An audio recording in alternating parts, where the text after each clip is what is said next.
नमस्ते, अस्सलाम वालेकुम, सत श्री अकाल, वेलकम। मुझे पता है कि बहुत दिन हो गए वैसे ये चैनल पे कोई भी ऑडियो बुक्स नहीं आए, और मैंने कहा था कि जल्दी आएंगे। माफ़ करना, हम माजरा चाहते हैं कि जो हमने कहा वो हम नहीं कर पाए। अभी बीते हुए कल को भूल जाते हैं ना। क्या रखा है उस बीते हुए कल पे? Let the bygones be bygones. अभी एक नया कहानी, जैसे आप थंबनेल में देख रहे हो या फिर स्क्रीन में डिस्प्ले हो रही है, द कहानी का नाम है द थ्रोन, मतलब राजगद्दी, सिंहासन, और क्या क्या कन्नड़ा में बोले तो फिर सिंहासना।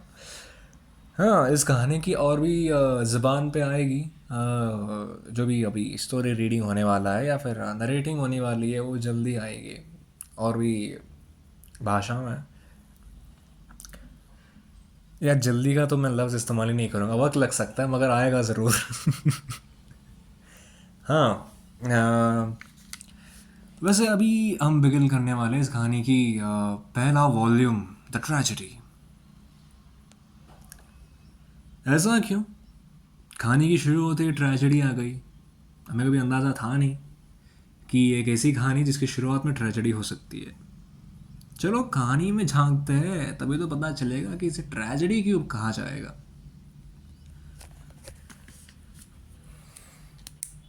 हसनमुखी नाम की प्रोविंस, जिसको रूल करने वाला बादशाह था या फिर राजा था सकारु। ये काफ़ी वक्त तक, लंबे अरसे तक इन्होंने यहाँ पे राज किया। सकारों की जो रूल थी, किंगडम थी या फिर उनका जो दरबार था, काफ़ी अरसे चला। तकरीबन 80 साल तक उन्होंने रूल की। मगर अभी ऐसा वक्त आया था, अभी उनकी दो बच्चों में, दो बेटों में किसी एक को चुनना था। जो उनके बच्चे थे मरीशी सखारू, और उसका दूसरा बेटा था समीन सखारू। अभी इन दोनों में पहले बच्चे को तो प्रायोरिटाइज़ किया ही जाएगा। तो उन्होंने फैसला किया कि मरीशी सखारू को इस प्रोविंस की राजा बनाया जाएगा।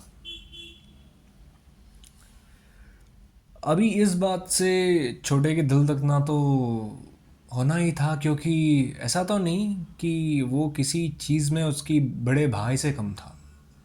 अपनी बड़ी भ्राता को ये मिलते हुए देख के उसके अंदर एक जलन की आग तो ज़रूर होगी, खुशी होने से पहले। क्योंकि एक सवाल तो ज़रूर उठेगी कि मैं इस कुर्सी की या फिर इस राजगद्दी के काबिल नहीं हूँ, मुझे क्यों नहीं बना सकता। सिर्फ यही बात है कि मरीशी मुझसे बड़ा है उम्र में, पैदा पहले हुआ, तो इसमें मेरा क्या कसूर। दोनों में ये करनी चाहिए थी कि इन दोनों में काबिल कौन है, उसके ऊपर इस सिंहासन की जिम्मेदारी को सौंपा जा सकता था, मगर इसने नहीं किया। उसकी बाप को लेके, मतलब उनकी जो पिता थे, बाबा थे, उनको लेके काफ़ी गुस्सा, काफ़ी जलन मरीशी को लेके उनके दिल में थी। उनका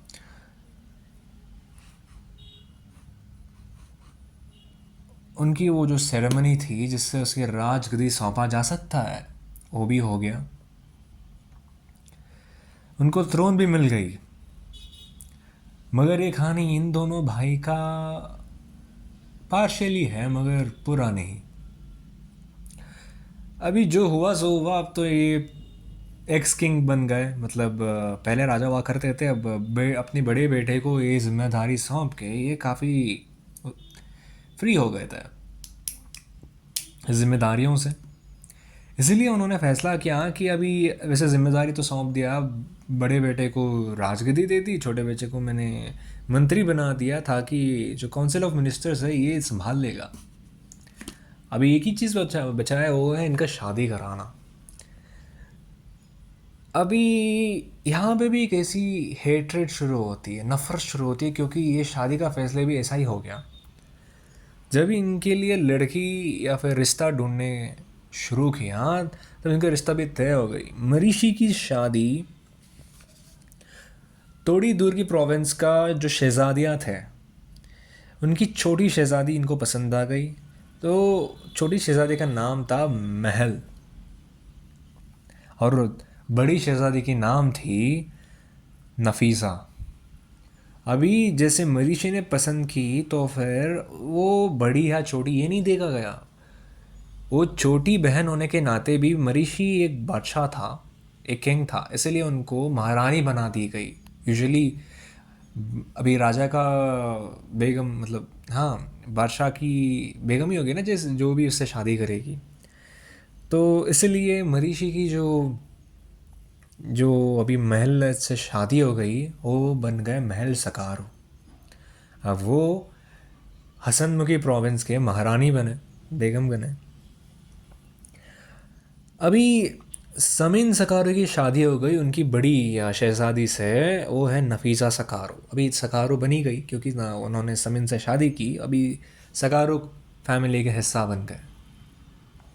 मगर नफीसा के अंदर एक ऐसी आग थी कि मुझे छोड़ के, किंग, मैं बड़ी बेटी हूँ इस ख़ानदान की, मुझे छोड़ के उन्होंने महल से शादी की, वो भी मेरी छोटी बहन से। इसी की वास्ते मैं बड़ी बहन हूँ, बड़ी शहज़ादी हूँ, मुझे यहाँ पे छोटी रानी बन के रहना पड़ेगा ज़िंदगी भर। एक नफ़रत की आग थी दोनों के अंदर। एक नफ़रत था कि मुझे काबिलियत दे के बग़ैर मुझे मिनिस्ट्री सौंपा गया और मेरे भाई को बड़े है करके उनको राजगद्दी दे गई। यहाँ पे मैं बड़ी बहन होने के नाते भी मुझे एक छोटी रानी बना गया और ज़िंदगी मुझे यही बन के सड़ना पड़ेगा। दोनों के दिल में इतनी नफ़रत की आग थी कि पूरा प्रोविंस को जलाया जा सकता था। तो जैसे वक्त बीतता गया तो महल पेट से हुई, मतलब प्रेग्नेंट हो गई। बट इसी चीज़ को नफीसा ने कंट्रोल किया क्योंकि इन दोनों के बीच में एक अंडरस्टैंडिंग आ गई थी कि दोनों का नफ़रत, मतलब दुश्मन का दुश्मन दोस्त हो सकता है, ऐसा ही था। सो नफीसा ने अपनी बच्चा अभी पैदा करने से इनकार कर ली कि हम अभी बच्चा नहीं करते हैं, पहले हमारी बदला पूरा हो जाए तब। क्योंकि अगर महल के बच्चे मर गए तो फिर होने वाले शहज़ादे तो इनके होंगे और राजगद्दी इनको मिल जाएगा। क्योंकि मरीशी और महल को मारना इतना आसान नहीं था। एक राजा के लिए जो डिफेंस हुआ करती थी, जो चेकिंग हुआ करती थी, अपने खाने से लेके जहाँ भी जाता है, उनके चैरियट, मतलब जो रथ का भी मॉनिटरिंग होती थी, इसलिए उनको मारना नामुमकिन के बराबर थी। अभी उनके पास एक ही रास्ता था, जो इनके होने वाले शहज़ादे या फिर शहज़ादियों पर इनकी नज़र पड़ी थी, जो इनको मारने से ही अब आने वाले भविष्य इनका हो सकता है। तो ये बात कभी पता नहीं था। इनका स्ट्रैटेजी कभी कभी प्लान करते वक्त महल को शक हो गई थी कि नफीसा और सामिन की नज़र उसकी होने वाले बच्चों पर पड़ा है, अभी इनसे बचाना भी था। सो उसने एक प्लान किया, एक ऐसा योजना जहाँ पे उसने अपनी गुप्तचर को बताया कि ऐसा पॉसिबिलिटीज़ है, इसका होने वाली संभावना बहुत है, इसलिए तुम्हें हमारी बच्चों का, मतलब जब भी बच्चा पैदा होंगे, अगर ऐसी कोई एम्बुश हो गया या फिर किसी डकैत्स ने या फिर कासल में कैसी खतरा मंडरा रही है, तो फिर तुम्हें और मुझे इस बच्चों को लेके सावधान रहना पड़ेगा और मुझे नज़र रखना, बताना कि अगर कुछ है। तो जिस दिन एक ऐसा सिचुएशन आ जाती है बादशाह को ज़रूरी काम से, या फिर एक जंग की मैदान हो जाती है, माहौल है बट जंग की नहीं, अभी वो इतना भी रिस्क आजमा नहीं सकते थे कि हमें जाके जंग करनी है या फिर वहाँ पे किसी खतरा देखने आने के लिए। इसीलिए उनको समझने के हिस्सा वक्त लेके आ जाता है कि वो काफ़ी कंफ्यूज हो जाते हैं कि हमें जाके ज़रूर खुद से चेक करना है या फिर नहीं। तो वे काम करते हैं कि वो समीन ने उसको मशवरा देता है कि भाई मैं भी आपके साथ चलता हूँ, पूरा क्या कहते हैं, आर्मी को लेके जाते हैं। आर्मी को लेके जाकर अगर कोई जंग है तो फिर जीत कर आएंगे, नहीं तो वापस लौट आएंगे। क्योंकि इतनी रेस तूफ़ान है वो हकीकत में हुआ नहीं चाहिए कि जैसे कि अभी जैसे कि हमारी मौसम है, ऐसी तूफ़ान तो आनी ही नहीं चाहिए। हाँ, आना।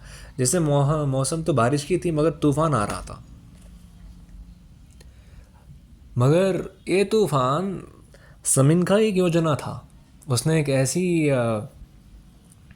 यंत्र वहाँ पे लगवाए थे, मशीन्स वहाँ पे लगवाए थे कि उससे उसकी वजह से वो जो रेत थी बाहर, किंगडम की बाहर, जो प्रोविंस की बाहर, हसनमुखी के बाहर जो रेत थी वो उड़ रहा था। ऐसा लग रहा था कोई तेज़ तूफ़ान आने वाला है या फिर और इस हिसाब से देखा जाए तो मौसम तो था नहीं तूफ़ान की, मगर तूफ़ान आ रहा है तो फिर ये बिल्कुल किसी घोड़ों के पैर ज़मीन को कांटेक्ट होने से जो धूल निकलती है वो हो सकता है, मतलब किसी दुश्मन की आने का एहसास है ये। तो उन्होंने क्या किया, अपनी पूरे फौज लेके उस महल को छोड़कर काजल में सिर्फ डिफेंस की कितनी चाहिए उतना ही गार्ड्स लगवाए और वहाँ से पूरे फौज को लेकर पहुँचे बॉर्डर्स तक। एंड जैसे इनका प्लान बना, अभी एक ऐसी वक्त सिर्फ बहुत की बहुत कम फौज थे महल पे, तो कुछ 5 ऐसी असैसिन्स थे जो हथियारे थे, वो आ गए। उनके सामने ये जो बाकी का फौज था वो इतना भी ट्रेंड नहीं लग रहा था। ऐसा लग रहा था कि इनको मारने के लिए, कत्ल करने के लिए तैयार किया हुआ है। इन्होंने क्वीन की बच्चे जो हो गए वो थे ट्विंस, मतलब जुड़वा हो गए। और इस बात की गुप्तचर को पता चल गया कि उसकी कमरे के और वो जो असैसिन्स है, जो हथियारे हैं, वो आ रहे हैं अपनी बहुत शार्प हथियार लेके, ताकि प्रिंस को मार दिया जाए और क्वीन को भी मौका मिलता ही मार दिया जाए। इसलिए तब क्वीन ने एक प्लान बनाया कि उसने दोनों बच्चे के पीठ पर उस किंगडम की जो लोगो था, मतलब जो सकारो प्रोविंस, हसनमुखी प्रोविंस की जो लोगो थी वो उस ऊपर छाप दी। बड़े बेटे को छाप कर गुप्तचर को दे दिया। उसको कहा कि तुम इसे लेके जाओ एंड तभी लौटना जब राजा वापस महल में आता है। एंड दूसरे ऊपर वो छापने वाली थी उस लोगों को, तब अंदर वो हथियारे आ गए। तो इनको दोनों को भाग नहीं सकते, तो एक भाग गया, गुप्तचर को भाग गया। वो हथियारों को सिर्फ एक ही बच्चा दिखा जो क्वीन के हाथ में था, और दूसरे बच्चे का कभी किसी को ये भी नहीं पड़ा कि ये दूसरा बच्चा हुआ है, मतलब बड़े बच्चा है, छोटे बच्चा उसके हाथ में है। उनके हिसाब से जो उसके हाथ में है वो एक ही बच्चा, इकलौता वारिस है, और ये नहीं कह सकती कि बड़े बच्चा ज़िंदा है। वैसे वो अपनी इतने लोगों को मारकर अब क्वीन को ही मारने वाला थे, बच्चों को भी मारने वाले थे, तभी उसी खिड़की से एक तीर आकर उनकी आंख में चुभ जाती है। जितने लोग थे उनके उनके ऊपर तीर बरस जाती है। क्वीन एक चैन की सांस लेती है, तब पता चलता है कि इस मौके का तलाश बाहर वाले के नहीं थी, अंदर वाले की थी। अब ऐसी नफ़रत की आग की महक तो आ गई थी हमारी महल को कि ये नफीज़ा और समिन की काम हो सकती है। समिन तो उसके साथ था और नफीज़ा अभी तक है ही नहीं अपनी बहन के साथ। मतलब वो महल में कहीं रहकर इस सारे ऑपरेशन को ऑपरेट कर रही थी। जो उन महल और महल के जो बच्चे थे उनके ऊपर जो क़यामत छाने वाली माहौल हो गई थी। अभी वो सब तो ठीक है। अब गुप्तचर तो बड़े बेटे लेकर महल से रवाना हो गया। अब छोटे बच्चा है, छोटे बच्चे को तो अभी उनको ऐसे दिखाना था कि यही एकलौता वारिस है, क्योंकि अभी तक गुप्तचर का कोई महत्व नहीं। क्यों, क्या हो गया? अभी गुप्तचर तो वापस लौटा नहीं, हो सकता है वो मर गया हो, या फिर 1 दिन हो गए, 2 दिन हो गए, गुप्तचर तो वापस लौटा ही नहीं। बड़े शहजादे के कोई नाम और निशान नहीं। वैसे नाम तो था नहीं, बट उसका कोई निशान नहीं।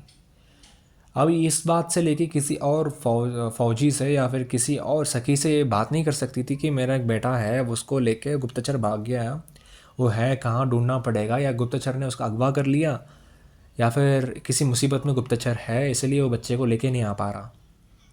अब वो राजा को ये नहीं बता पाएगी, क्योंकि राजा को बताने के बाद उसके एक बड़े शहजादे हैं, उसको ढूंढने के लिए सब लोगों को बोल देगा।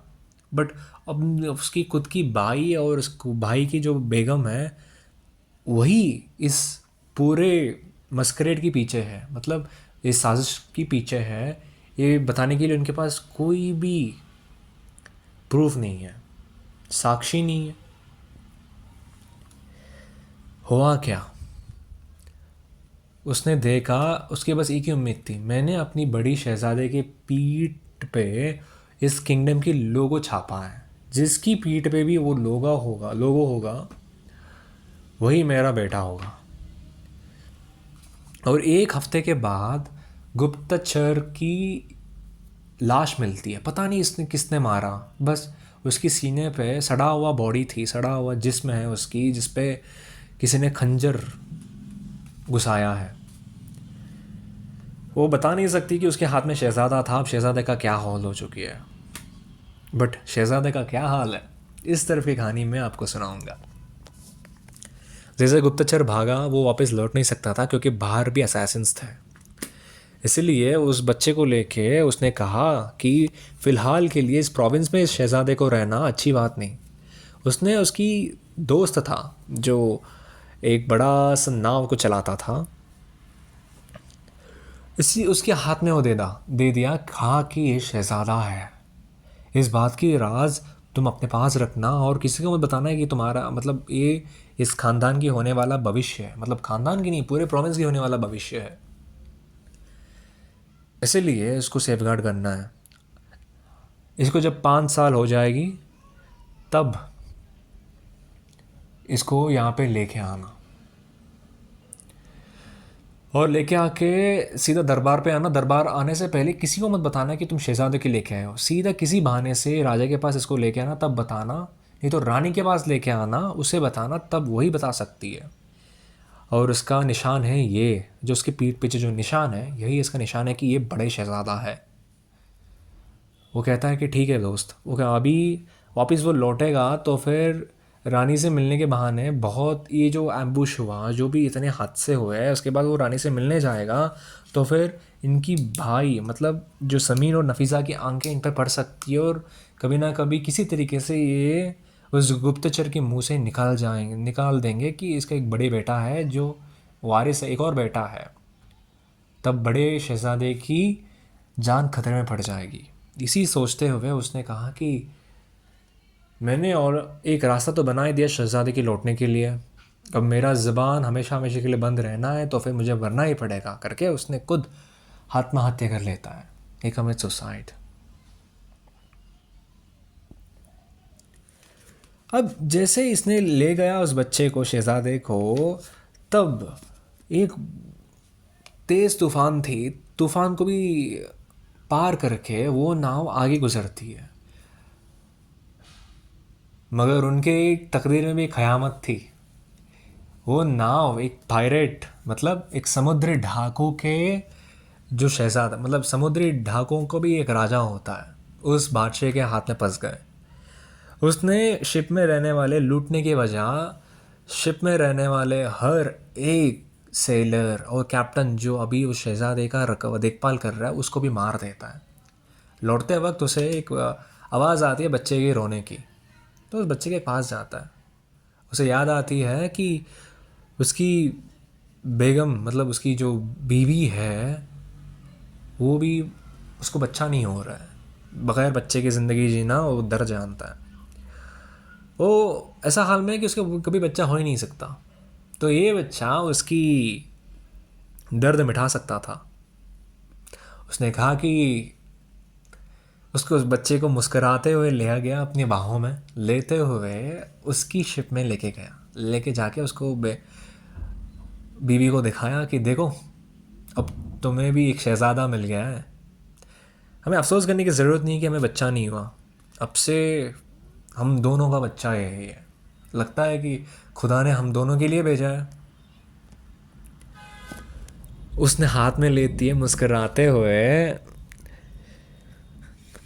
ना पुकारती है, अब तो बच्चे तुम एक पायरेट किंग के बेटे हो, मतलब एक समुद्री डाकू राजा के बेटे हो, उसका नाम है फ़खारी, और मैं हूँ तुम्हारी माँ एज़रा, और तुम हज़ारा और फ़खरी के शहज़ादे, और तुम्हारा नाम हम पुकारेंगे मुखारी। मतलब हमारी कहानी का जो मेन प्रोटैगनिस्ट है उसका नाम है मुखारी। मुखारी अभी एक समुद्री ढाकों का शहज़ादा था। मतलब जितने भी समुद्री ढाके हैं उनके ऊपर ये समुद्री ढाकों आता है, सो ये उनका बादशाह है, मतलब किंग है। इस राजा का बेटा अब राजकुमार हो गया, शहज़ादा हो गया। इस तरफ प्रोविंस, हसनमुखी प्रोविंस की छोटे भाई, अभी उनका शहज़ादा है, उसका नाम है बारस। अभी ये बात उसको बयान नहीं कर सकती कि उसका एक बड़े भाई है, इसीलिए इकलौता बेटा बन के इसी को दिखाया गया कि बारिस सखारू सखारू फैमिली के होने वाला राजा बनेंगे और शहज़ादे हैं। और इस तरफ इसका बड़े भाई मुखारी, जो पायरेट्स की शहज़ादा बन के जी रहा है। दोनों की अलग अलग दुनिया है, मगर इस राज सिंहासन के वारिस कौन है? जो पहले गलती हुई उसके हिसाब से देखा जाए तो फिर मुखारी उसका वारिस बननी चाहिए। अब उस फ़िलहाल की जो वहाँ की हकीकत में सिर्फ एक ही शहज़ादा है, वो है बारिस सखारू। और पहले वाले की ना निशान है, ना नाम है, ना उसका पैदा होने का कोई भी इतिहास वहाँ पे है, सिवाय उसके माँ के, या फिर वो जो निशान उसके पीठ पर है। क्या ये जो बड़े शहज़ादा है वो अपनी हकीकत या फिर उसकी जो एग्जिस्टेंस है वहाँ तक पहुँच पाएगा? उसकी असलियत तो ये है कि वो सखारो फैमिली की बड़ा शहज़ादा है, मगर उसकी हकीकत ये है, जो हकीकत फ़िलहाल की है वो है फ़खारी, जो पायरेट किंग है उसका बेटा है, यानी कि होने वाला पायरेट किंग। इन दोनों में से वो क्या बनेगा?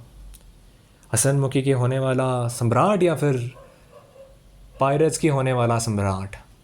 अगर दोनों में दो अलग अलग भविष्य दिखता है, अगर वहाँ पे ये किसी तरफ से अपनी मंजिल पहुँच गया तो फिर अपनी ख़ानदान के जो दुश्मन है उनके लड़ना पड़ेगा।